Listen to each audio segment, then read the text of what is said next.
Hola, nuevamente con algunos temas del juicio de amparo. En esta ocasión me parece importante comentar algunas ideas relacionadas con la figura del interés legítimo.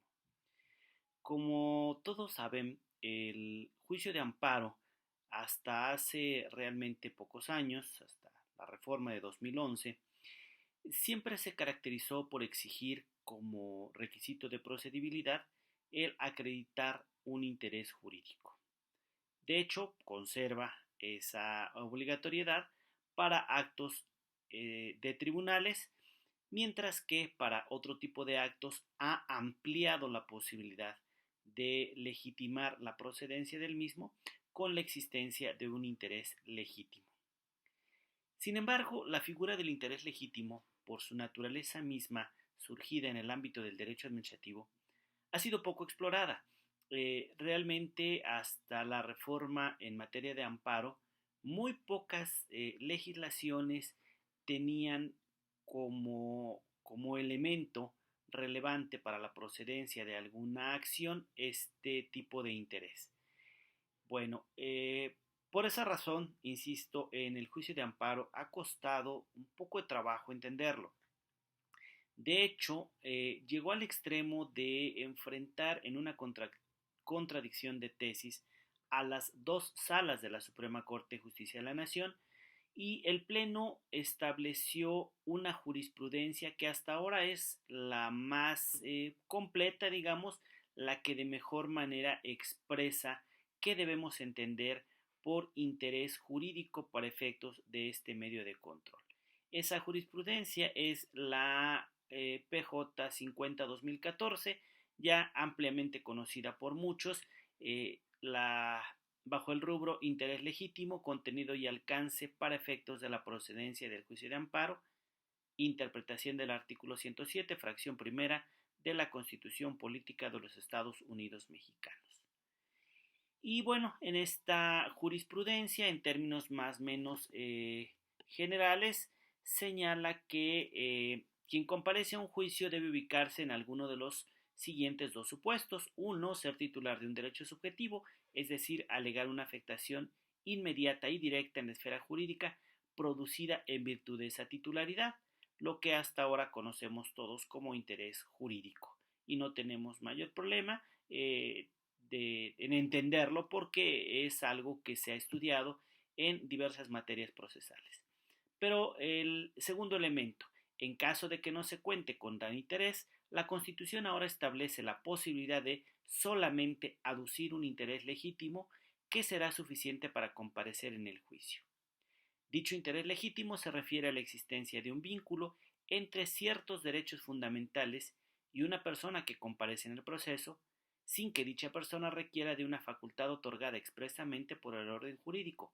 Esto es, la persona que cuenta con ese interés se encuentra en aptitud de expresar un agravio diferenciado al resto de los demás integrantes de la sociedad, al tratarse de un interés cualificado, actual, real y jurídicamente relevante, de tal forma que la anulación del acto que se reclama produce un beneficio o efecto positivo en su esfera jurídica, ya sea actual o futuro, pero cierto.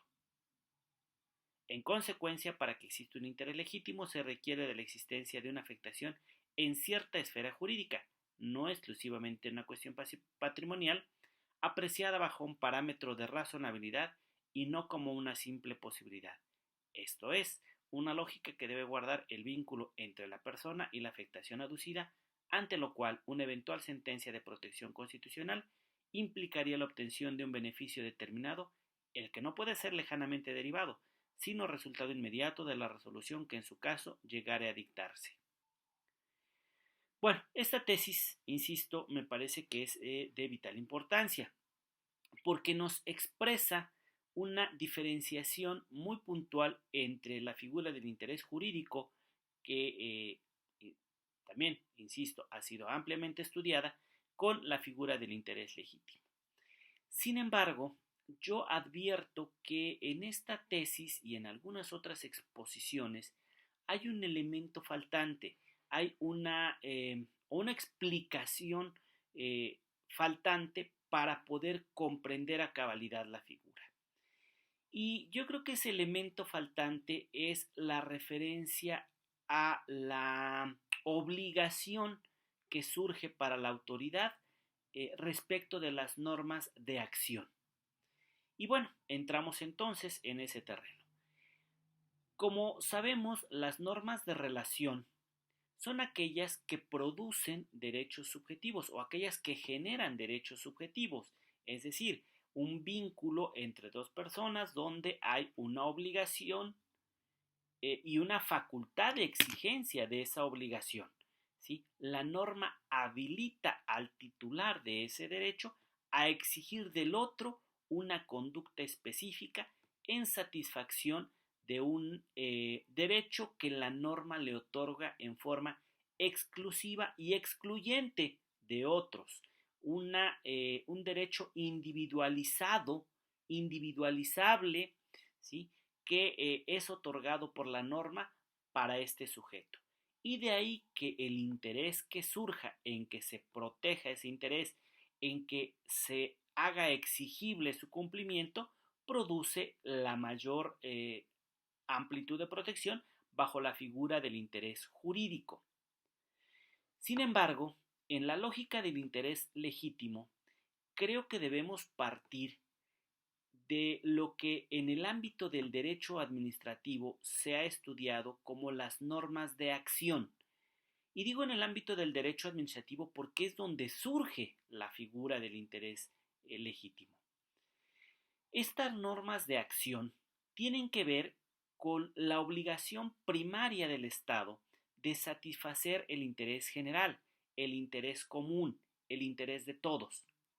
Luego entonces podrán existir en algunos momentos disposiciones normativas que no van a atribuir a un sujeto en lo particular un determinado derecho, no le van a otorgar una prerrogativa y una facultad de exigencia propia y excluyente, sino que este tipo de normas están encaminadas exclusivamente o primordialmente, diríamos, a satisfacer el interés general, el bien de todos, que es la finalidad misma del Estado.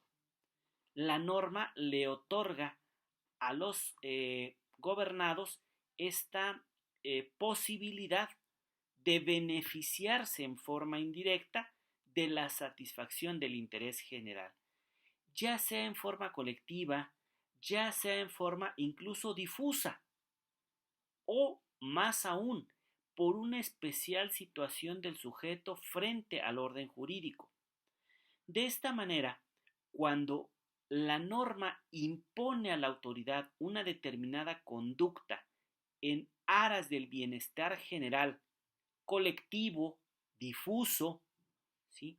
Del interés de todos, vamos, entonces surge la posibilidad de que los miembros de esa colectividad o los integrantes del grupo social o un sujeto que por una condición particular se vea distinguido o diferenciado del resto de los demás, obtenga en forma refleja el beneficio que produce el atender el bienestar de todos y consecuentemente la afectación al bienestar de todos le produce en forma refleja, en forma indirecta, un perjuicio que le permite en la vía de amparo respecto de actos que no sean de tribunales exigir de la autoridad ese satisfacer el bien de todos y en consecuencia obtener también un beneficio propio. Así, la figura del interés jurídico adquiere mayor claridad, porque bien podríamos decir, entonces yo puedo exigir de la autoridad una determinada conducta porque a mí me beneficia, porque a mí me repercute una situación favorable. Sí, es correcto, yo le podría exigir, pero ¿con base en qué? ¿O para qué? ¿O, a partir de qué puedo obligar a la autoridad a hacer? Pues tendrá que ser forzosamente a partir de una disposición de carácter normativa. No podría surgir de la nada. No podría surgir de manera espontánea que yo quisiera que la autoridad me otorgue la posibilidad, no sé, de comer algún tipo de postre que me gusta mucho y que la autoridad tiene la obligación de dármelo. ¿Y en razón de qué? No hay lógica. Si,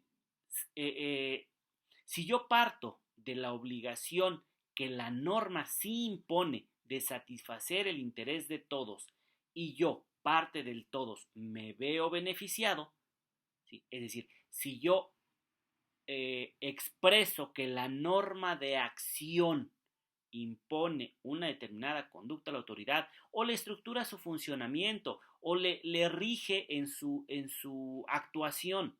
Esas son las normas de acción. Entonces yo ya tendría la posibilidad de decir, la norma te ordena, autoridad, a hacer. Como al hacer me beneficia, obtengo entonces la legitimación, surge entonces mi interés para reclamar en la vía del amparo una determinada conducta tuya. Y es entonces que sí podría yo clarificar por qué la autoridad estaría obligada a satisfacerme determinada prestación. No individualizable, no personalizada, no específica, sino en beneficio de todos. De hecho, esta misma lógica nos lleva a entender por qué en el reclamo de derechos colectivos o difusos en el juicio de amparo me permitirían a mí considerar también que hay una nueva forma de entender el principio de relatividad de las sentencias. Pero eso podría ser motivo de otra charla. Espero que hayan servido estas ideas. Hasta pronto.